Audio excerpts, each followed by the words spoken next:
troubling. Okay. So that is not the way our democracy works. We've been around for 240 years. We've had free and fair elections. We've accepted the outcomes when we may not have liked them.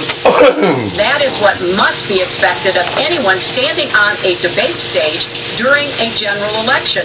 You know, President Obama said the other day, when you're whining before the game is even finished, it just shows you're not up to doing the job. And let's be clear about what he is saying and what that means. He is denigrating, he's talking down our democracy. And I, for one, am appalled that somebody who is the nominee of one of our two major parties takes that kind of position. I think what the FBI did and what the Department of Justice did, including meeting with her husband, the Attorney General, in the back of an airplane on the tarmac in Arizona, I think it's disgraceful.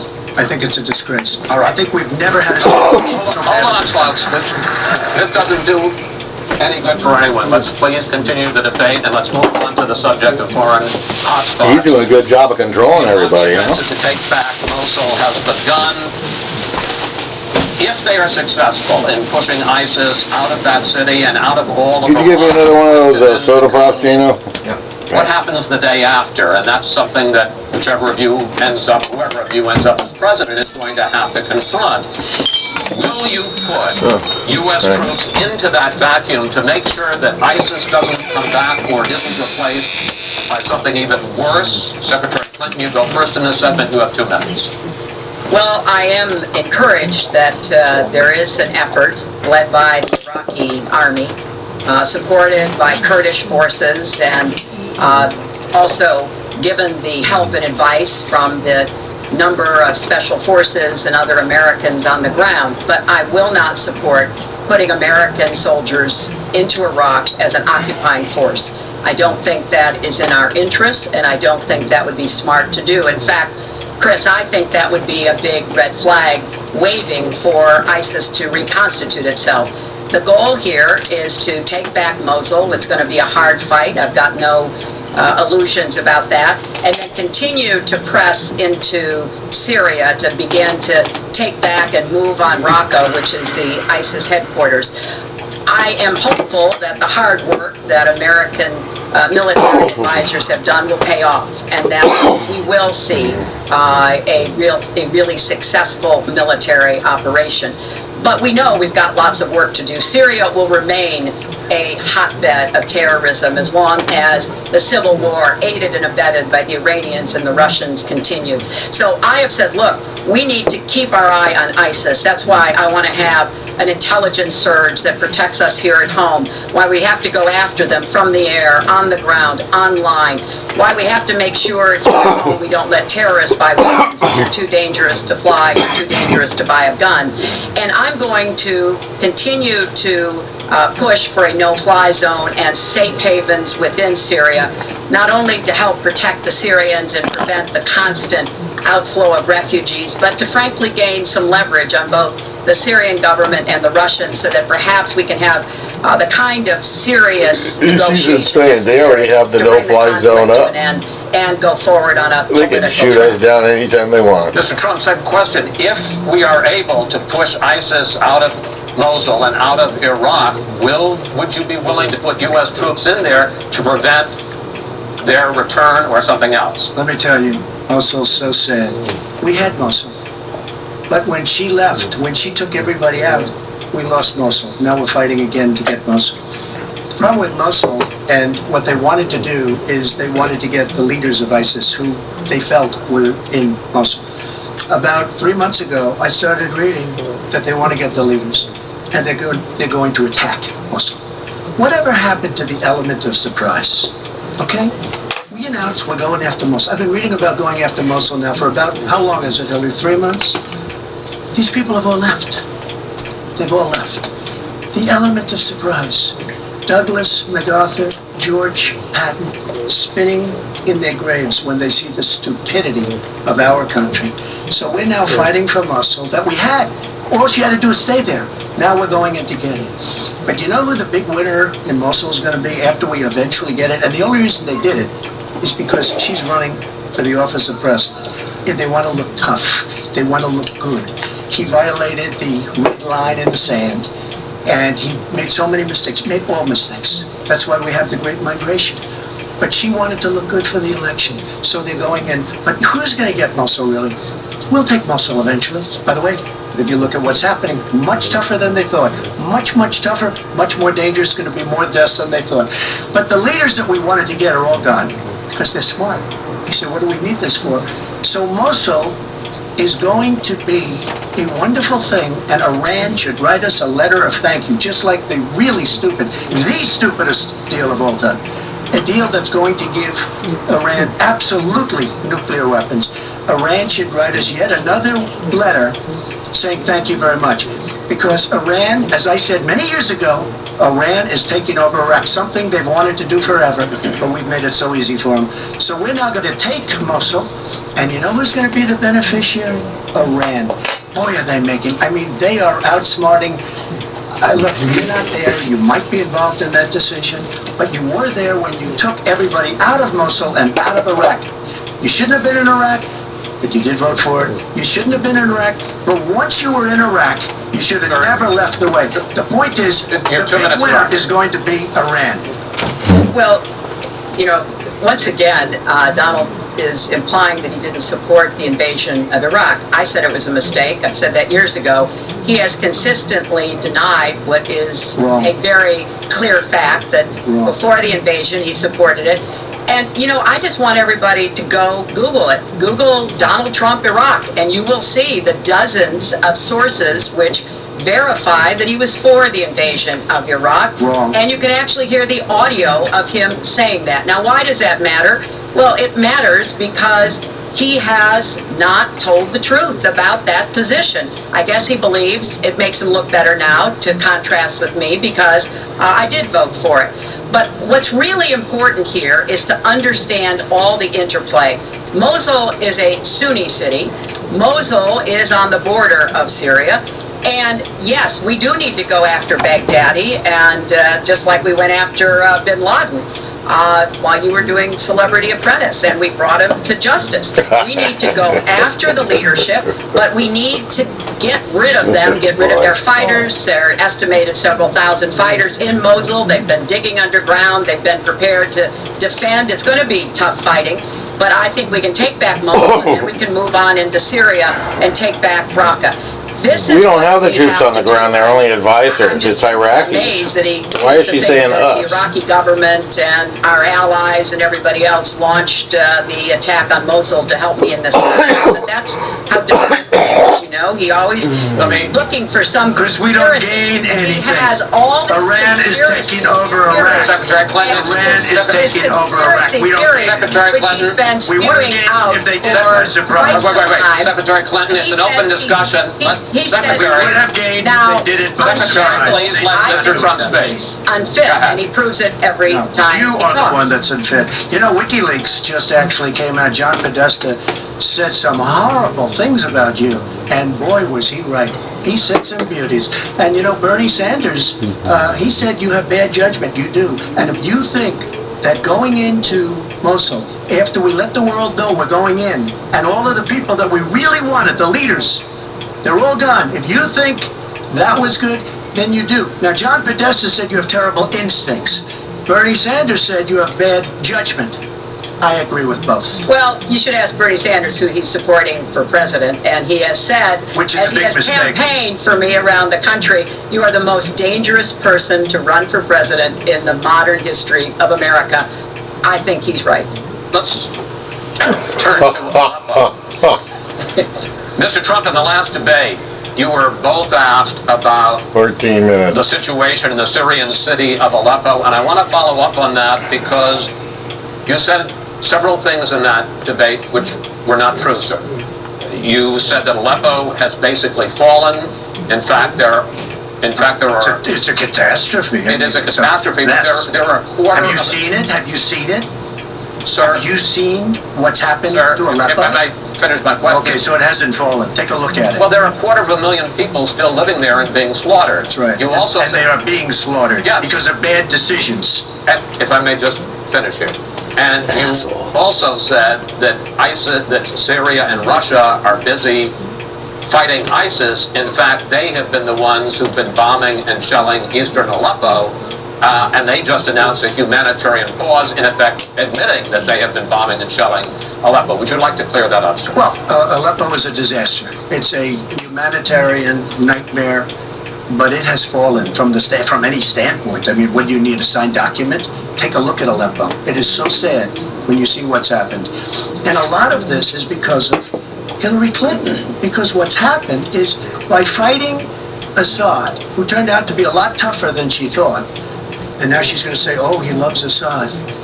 He's just much tougher and much smarter than her and Obama.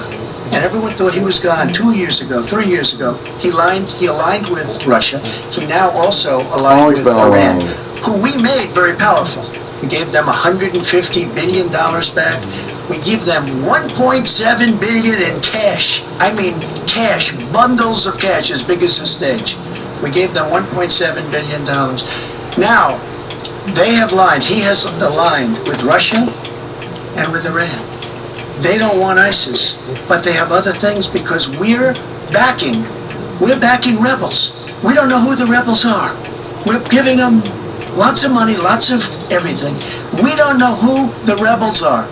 And when and if, and it's not going to happen because you have Russia and you have Iran now, but if they ever did overthrow Assad, you might end up with as bad as Assad is, and he's a bad guy. But you may very well end up with worse than Assad. If she did nothing, we'd be in much better shape. And this is what's caused the Great Migration, where she's taken in tens of thousands of Syrian refugees who probably, in many cases, not probably, who are definitely, in many cases, ISIS-aligned. And we now have them in our country, and wait till you see what this is going to be, the great Trojan horse. And wait till you see what happens in the coming years. Lots of luck, Hillary. Thanks a lot for doing a great job. Secretary Clinton, you have talked about, and in the last debate and again today, that you would impose a no-fly zone to try to protect the people of Aleppo and to stop the killing there. President Obama has refused to do that because he fears it's going to draw us closer or deeper into the conflict. And General Joseph Dunford, the chairman of the Joint Chiefs of Staff, says, you impose a no-fly zone, chances are you're going to get into a war, his words, with Syria and Russia. So the question I have is, if you impose a no-fly zone, first of all, how do you respond to their concerns? Secondly, if you impose a no-fly zone and a Russian plane violates that, does President Clinton shoot that plane down? Well, Chris, first of all, I think a no-fly zone could save lives and could hasten the end of the conflict. I am well aware of the really legitimate concerns that you have expressed from both the President and the General. This would not be done just on the first day. This would take a lot of negotiation. It would also take making it clear to the Russians and the Syrians that our purpose here was to provide safe zones on the ground. We've had millions of people leave Syria, and those millions of people inside Syria who've been dislocated. So I think we could strike a deal and make it very clear to the Russians and the Syrians that this was something that we believe was in the best interests of the people on the ground in Syria. It would help us with our fight against ISIS. But I want to respond to what Donald said about refugees. He's made these claims repeatedly. I am not going to let anyone into this country who is not vetted, who we do not have confidence in, but I am not going to slam the door on women and children. That picture of that little 4-year-old boy in Aleppo with the blood coming down his face while he sat in an ambulance is haunting. And so we are going to do very careful, thorough vetting. That does not solve our internal challenges with ISIS and our need to stop radicalization, to work with American Muslim communities who are on the front lines to identify and prevent attacks. In fact, the killer of the dozens of people at the nightclub in Orlando, the Pulse nightclub, was born in Queens, the same place Donald was born. So let's be clear about what the threat is and how we are best going to be able to meet it. And yes, some of that threat emanates from over in Syria and Iraq, and we've got to keep fighting, and I will defeat ISIS. And some of it is we have to up our game and be much smarter here at home. I want to get into our final segment. But I just have to, it's so ridiculous what she will defeat ISIS. We should have never let ISIS happen in the first place. And right now they're in 32 countries. We Okay. should have done. Wait 1 second. They had Shut a them ceasefire down. 3 weeks ago. A ceasefire, United States, Russia, Syria. And during the ceasefire, Russia took over vast swatches of land, and then they said, we don't want the ceasefire anymore. We are so outplayed on missiles, on ceasefires. They are outplayed. Now, she wasn't there. I assume she had nothing to do with it. But our country is so outplayed by Okay. Putin and Assad, and by the way, and by Iran. Nobody can believe how stupid What a blowhard. our leadership is. Mr. Trump, Secretary Clinton, no, we need to move on to our final segment, and that is the national debt, which has not been discussed until tonight. Our national debt as a share of the economy, our GDP, is now 77%. That's the highest since just after World War II. But the nonpartisan Committee for a Responsible Federal Budget says, Secretary Clinton, under your plan, debt would rise to 86% of GDP over the next 10 years. Mr. Trump, under your plan, they say it would rise to 105% of GDP. Whoa! Question is, why are both of you ignoring this problem? Mr. Trump, you go first. Well, I say they're wrong because I'm going to create tremendous jobs. And we're bringing GDP from really 1%, which is what it is now, and if she got in, it'll be less than zero. But we're bringing it from 1% up to 4%, and I actually think we can go higher than 4%. I think you can go to 5 or 6%. And if we do, you don't have to bother asking your question, because we have a tremendous machine. We will have created a tremendous economic machine. Listen to once this again. bullshit. To do that, we're taking back jobs. We're not going to let our companies be raided by other countries where we lose all our jobs. We don't make our product anymore. That's very sad. But I'm going to create the kind of a country that we were from the standpoint of industry. We used to be there. We've given it up. We've become very, very sloppy. We've had people that are political hacks making the biggest deals in the world, bigger than companies. You take these big companies, these trade deals are far bigger than these companies. And yet we don't use our great leaders, many of whom back me and many of whom back Hillary, I must say. But we don't use those people. Those are the people, these are the greatest negotiators in the world. We are the greatest business people in the world. We have to use them to negotiate our trade deals. We use political hacks. We use people that get the position because they made a campaign contribution. And they're dealing with China and people that are very much smarter than they are. So we have to use our great people. But that being said, we will create an economic machine, the likes of which we haven't seen in many decades. And people, Chris, will again go back to work, and they'll make a lot of money, and we'll have companies that will grow and expand and start from new. Secretary Clinton. Well, first, when I hear Donald talk like that and know that his slogan is "Make America Great Again," I wonder when he thought America was great. And before he rushes and says, you know, before you and President Obama were there, I think it's important to recognize that he has been criticizing our government for decades. You know, back in 1987, he took out a $100,000 ad in the New York Times during the time when President Reagan was president, and basically said exactly what he just said now, that we were the laughing stock of the world. He was criticizing President Reagan. This is the way Donald thinks about himself, puts himself into, you know, the middle and says, you know, I alone can fix it, as he said on the convention stage. But if you look at the debt, which is the issue you asked about, Chris, I pay for everything I'm proposing. I do not add a penny to the national debt. I take that very seriously because I do think it's one of the issues we've got to come to grips with. So when I talk about how we're going to pay for education, how we're going to invest in infrastructure, how we're going to get the cost of prescription drugs down, and a lot of the other issues that people talk to me about all the time, I've made it very clear we are going where the money is. We are going to ask the wealthy and corporations to pay their fair share. And there is no evidence whatsoever that that will slow down or diminish our growth. In fact, I think just the opposite. We'll have what economists call middle-out growth. We've got to get back to rebuilding the middle class, the families of America.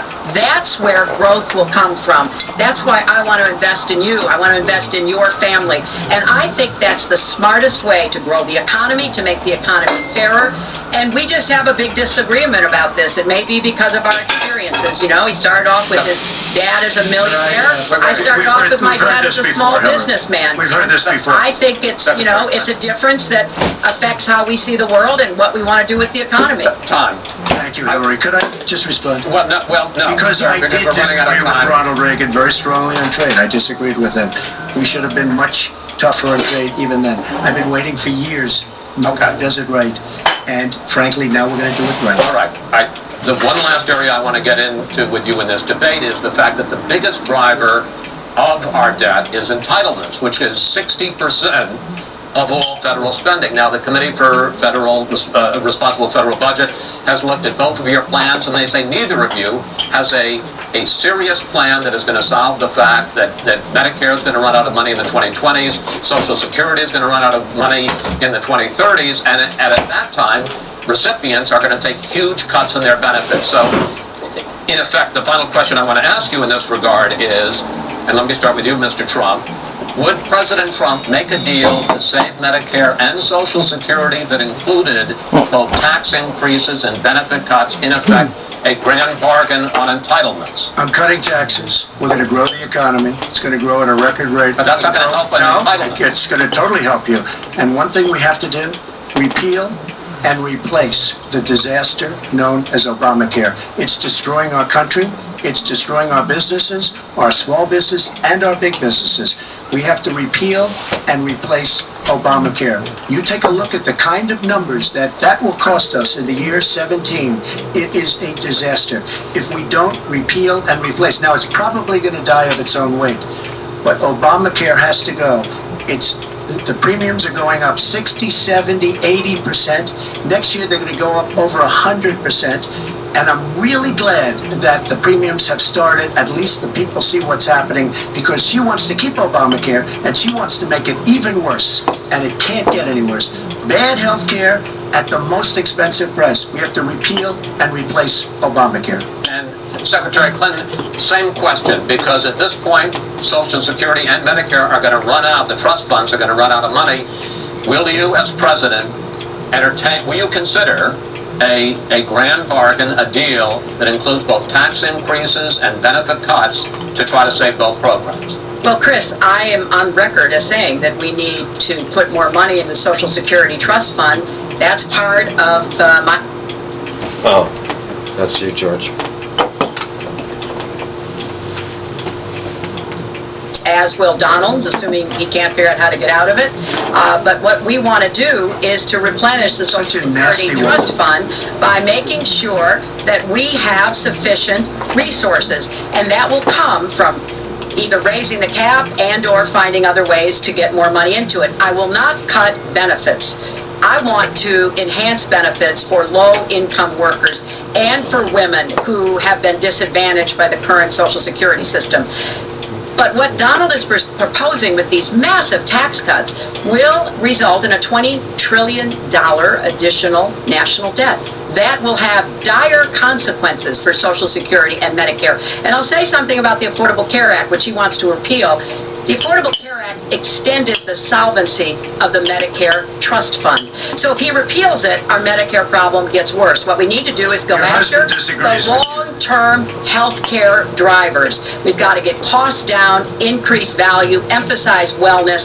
I have a plan for doing that, and I think that we will be able to get entitlement spending under control with more resources and smarter decisions. This is the final time, probably to both of your delight, that you're going to be on stage together in this campaign. I would like to end it on a positive note. You had not agreed to closing statements, but it seems to me in a funny way that might make it more interesting because you haven't prepared closing statements.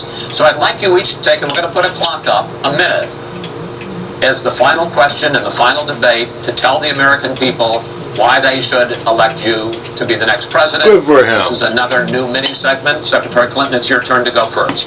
Well, I would like to say to everyone watching tonight that I'm reaching out to all Americans, Democrats, Republicans, and Independents, because we need everybody to help make our country what it should be, to grow the economy, to make it fairer, to make it work for everyone. We need your talents, your skills, your commitment, your energy, your ambition. You know, I've been privileged to see the presidency up close, and I know the awesome responsibility of protecting our country and the incredible opportunity of working to try to make life better for all of you. I have made the cause of children and families really my life's work. That's what my mission will be in the presidency. I will stand up for families against powerful interests, against corporations. I will do everything that I can to make sure that you have good jobs with rising incomes, that your kids have good educations from preschool through college. I hope you will give me a chance to serve as your president. Secretary Clinton, thank you. Mr. Trump? She's raising the money from the people she wants to control. Doesn't work that way. But when I started this campaign, I started it very strongly. It's called Make America Great Again. We're going to make America great. We have a depleted military. It has to be helped. It has to be fixed. We're the greatest people on earth in our military. We don't take care of our veterans. We take care of illegal immigrants, people that come into the country illegally, better than we take care of our vets. That can't happen. Our policemen and women are disrespected. We need law and order, but we need justice too. Our inner cities are a disaster. You get shot walking to the store. They have no education. They have no jobs. I will do more for African Americans and Latinos than she can ever do in 10 lifetimes. All she's done is talk to the African Americans and to the Latinos. But they get the vote, and then they come back and say, we'll see you in 4 years. We are going to make America strong again, and we are going to make America great again, and it has to start now.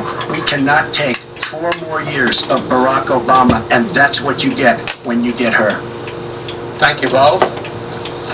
Secretary Clinton, hold on just a moment, folks. Secretary Clinton, Mr. Trump, I want to thank you both for participating in all 3 of these debates. That brings to an end this year's debate sponsored by the Commission on Presidential Debates.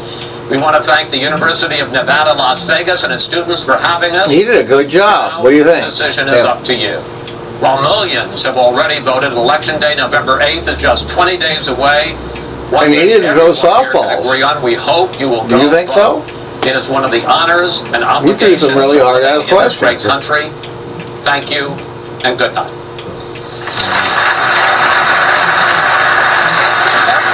Wow. Fox News, The yeah. weightiest discussion yet of policy as Hillary Clinton comes down to shake Chris Wallace's hand. Look at him, he's just going to stand His there. lectern, it looks like there won't be interaction between the two of them. Oh, he hates Chris Wallace. A graphic discussion of abortion, No, but he just did did. feature along the way actual discussions of ISIS, of nuclear weapons, of the economy, of Putin and WikiLeaks. And while, yes, some people will find this to be the Alec Baldwin Full Employment Act of 2016, the disqualifying moment for Americans who believe in and respect That's Harry Reid, huh? transition of power came along with an audience gasp in the room when Donald Trump refused, under direct questioning, to say he would honor the outcome of the election, the will of the voters. He said, quote, "I will look at it at the time. I will keep you in suspense." A few minutes ago and a few minutes before the close of the debate, at one point he called Hillary Clinton, quote, "such a nasty woman."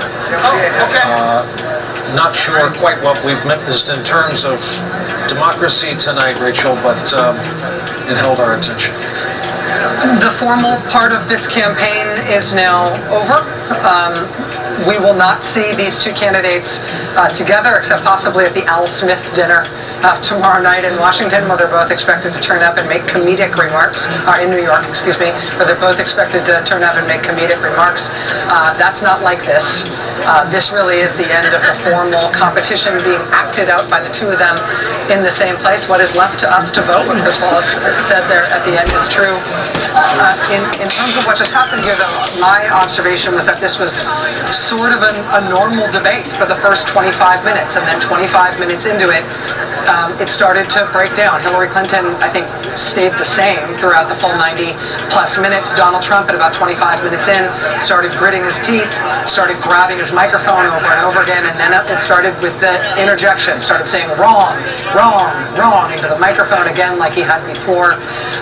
By the end, he was literally shouting over her while she continued to speak in a normal voice. He interjected, as Brian noted at the end, with such a nasty woman. I do think that it's inarguable that the moment of this debate, or maybe the moment of this whole portion of the campaign, will be when Chris Wallace made it as clear as he possibly could. I want to ask you here on the stage tonight, do you make the commitment that you will absolutely serve, that you will absolutely accept the result of this election? Trump said, I will look at it at the time. I'm not looking at anything now. I'll look at it at the time. What I've seen is so bad. He then followed it up with another question. Sir, there's a tradition in this country. One of the prides of this country is the peaceful transition of power. No matter how hard fought a campaign, at the end of the campaign, the loser concedes to the winner. The loser concedes to the winner, and the country comes No, together. I won't do For it. the good of the country. Are you saying you're not prepared to commit to that principle? Trump, what I'm saying is that I'll tell you at the time. I'll keep you in suspense. Hillary Clinton responding to that. Well, Chris, let me respond to that because that's horrifying. It's hard to, I think, extract the policy fights out of the atmosphere created by that moment. First time a major party candidate has done this, has said this, making history prior to an election to say the result of the election is rigged. Chris Matthews, heading up our coverage in Las Vegas. Chris? Well, it's pretty tense here tonight. It was tense here with the students outside during the pregame tonight. I thought it was interesting that both of these candidates were playing, each of them in their turn, to their constituencies. Trump was talking to the gun owners, the Second Amendment people, rather consistently to the evangelicals with his pro-life position. Extraordinarily graphic language in opposing partial birth abortion, late-term abortion, talking about the last couple days. I don't think there are many procedures at that point, but very strong on that. Also on immigration, very strong. Hillary Clinton is also in an airplane mode, if you will. They both basically were saying stuff they've said before. All this was old material in both cases.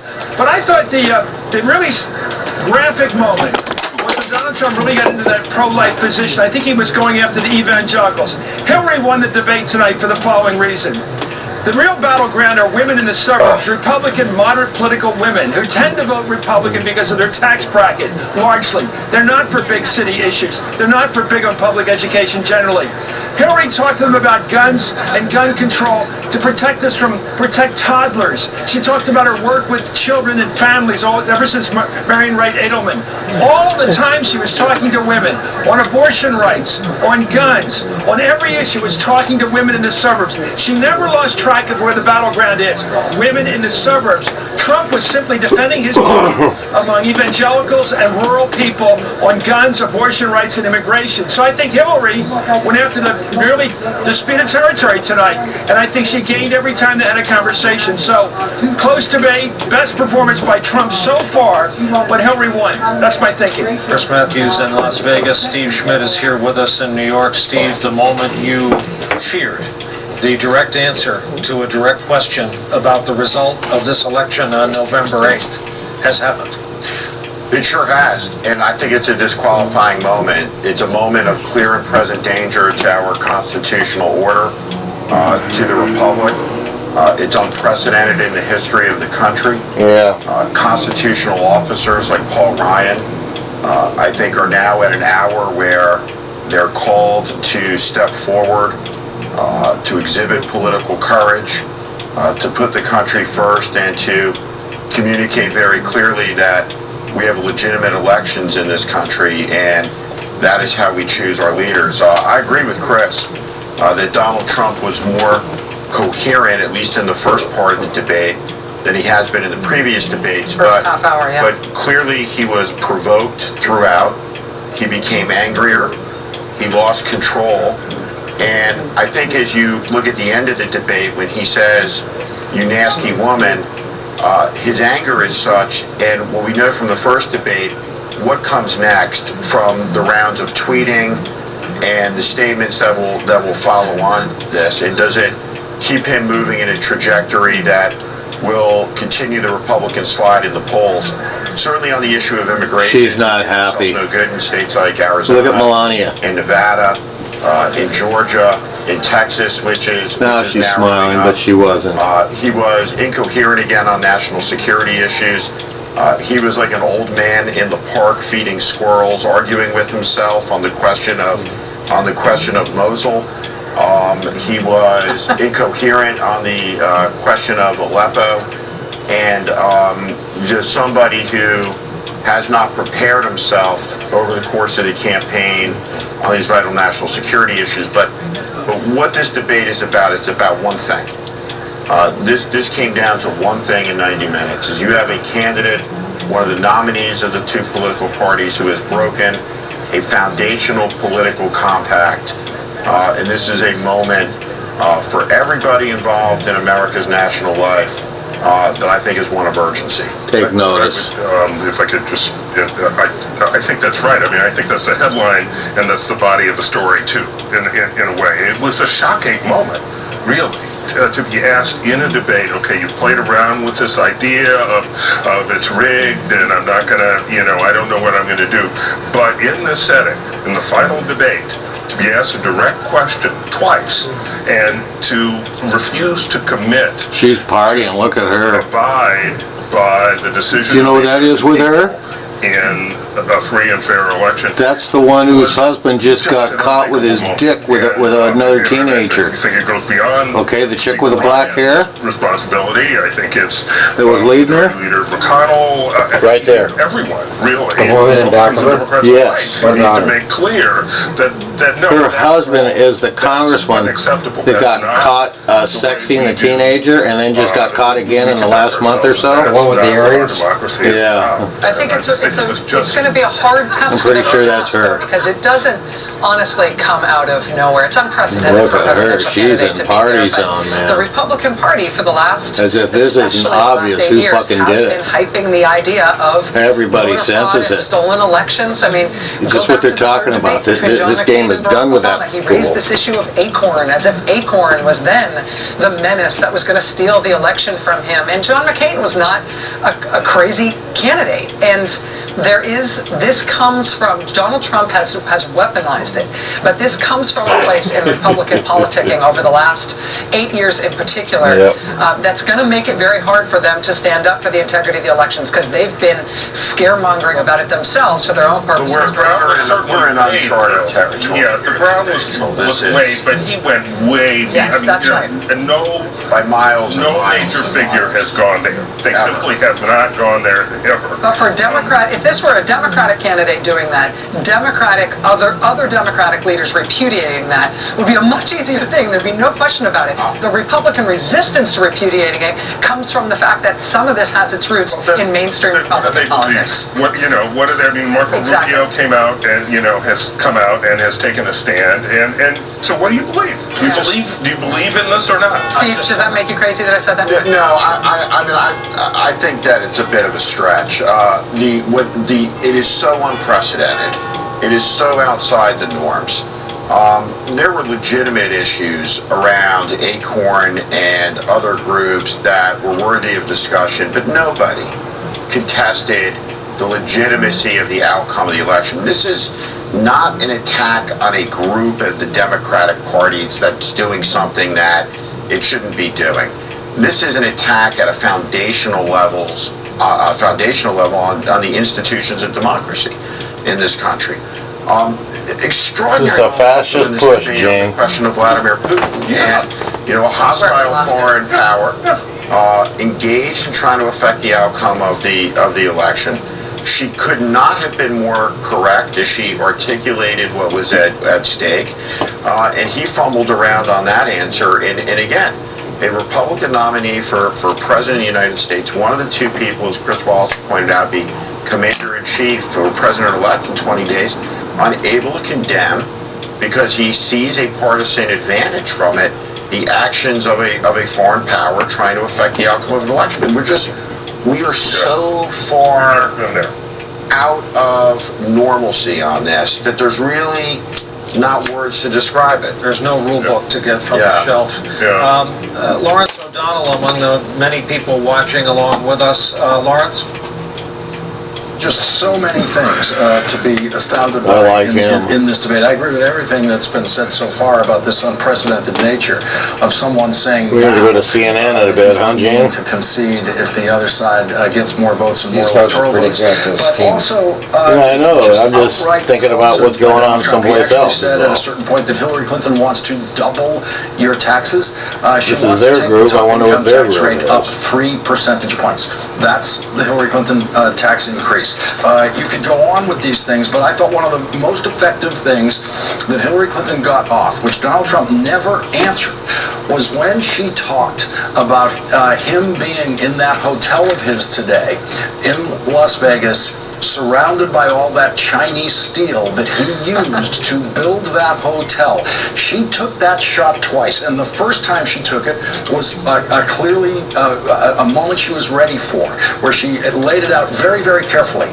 Donald Trump was then given a chance to respond. He did not say one word about using Chinese steel in that hotel. Hillary Clinton then slipped it in a little bit later in the debate, and there just wasn't a moment that I saw in this debate where Donald Trump had an advantage over Hillary Clinton. They have a disagreement on the Supreme Court, which was the very first issue brought up.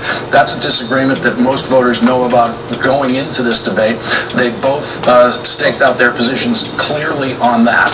And then after that, it was nothing but a romp by Hillary Clinton all the way through here. Lawrence, we also noted the visual while we were talking, the two extremes. Donald Trump had a very intense huddle at the SUV door with his wife and his running mate, Mike Pence. Mr. Bannon was off to the side. David Bossie right there as well. Yeah. And Hillary Clinton remained in the venue. She was seen by our cameras high-fiving supporters at one point. A very different visual message from the two. And I think, as we have pointed out, as the night goes on, we'll learn and hear more from the Trump campaign, if not the candidate himself. James Carville. Oh, he'll be on the Easy, Tweetermobile. watching this debate. James, your reaction? Well, first of all, like you, I was struck with the visual right after the debate ended, and what she did when she walked. He's a good commenter, too. Do you like him? Yeah. How Trump just stood there. So I was kind of struck by the same thing you were. In terms of the question, did this change the race in any fundamental way? No, it did not. The question we were asking earlier, did this stop Trump's hemorrhaging? I don't know. I kind of think maybe it didn't. I mean, it was no change in all of his strategy. It was Oh, that was good, but he's gone already. Wow. And so far, the fact that he moved away. accept the election return to start a headline. Oh, he claps. He does that little clap thing. Discussion tomorrow and from now until Election Day. So, I mean, quite honestly, I thought the visual after debate, I agree totally with you on that. And I don't know if he was even able to stop his hemorrhaging tonight. And there were some remarkable moments of back and forth in the debate, but it was still the same Trump.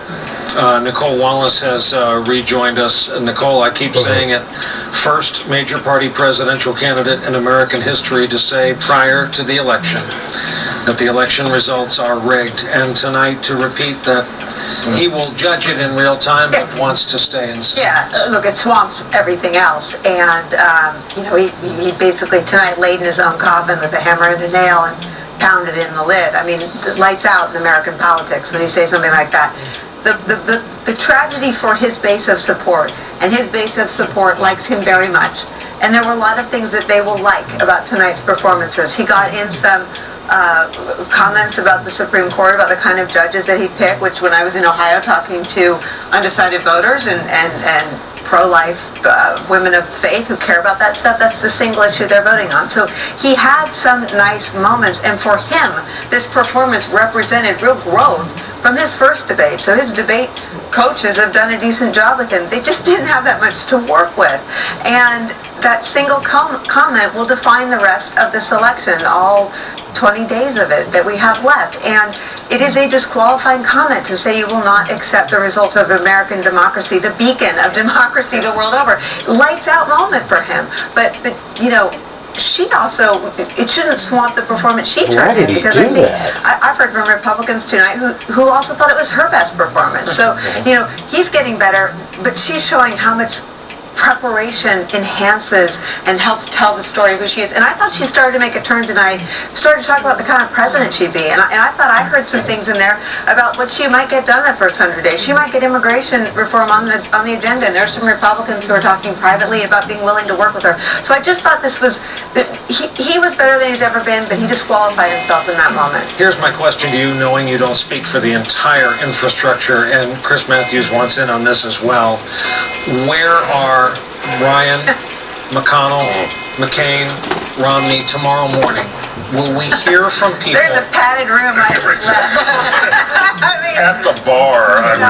Technically cryogenic or just really cold? 16 other Republicans in the race, for starters. Will we hear from people who will put their heads up in live fire and say what you just said?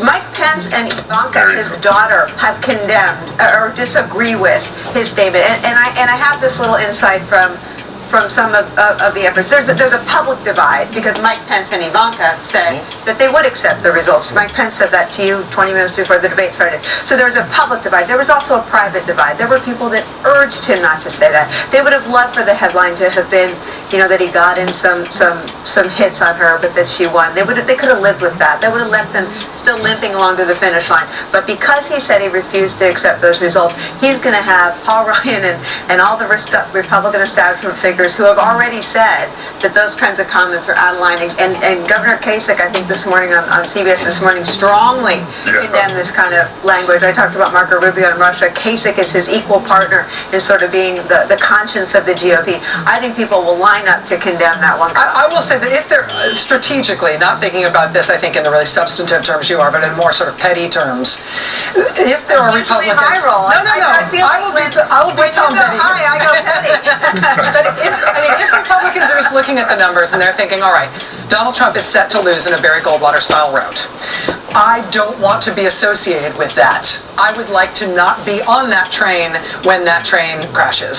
Those comments being so definitive about it, and Chris Wallace coming back and hitting it a second time, and Trump hitting it, making it absolutely clear, I think it will, whether or not Republicans are as horrified by it as what you said substantively, I think it will offer a trapdoor to a bunch of Republicans who are looking for a way to disentangle themselves from Donald Trump's electoral legacy this year. They can choose that as a reason to dump him, even if they don't feel it. They can choose it, but as the debate went on, they were feeling better about being stuck with him. I mean, they were feeling better about those answers on the Supreme Court. His hit at her on NAFTA was right at sort of the heart of the GOP voter that is feeling economically stressed out and sort of bummed out. I mean, they were feeling okay until that moment. He got there. Live with They need a everything way else. out.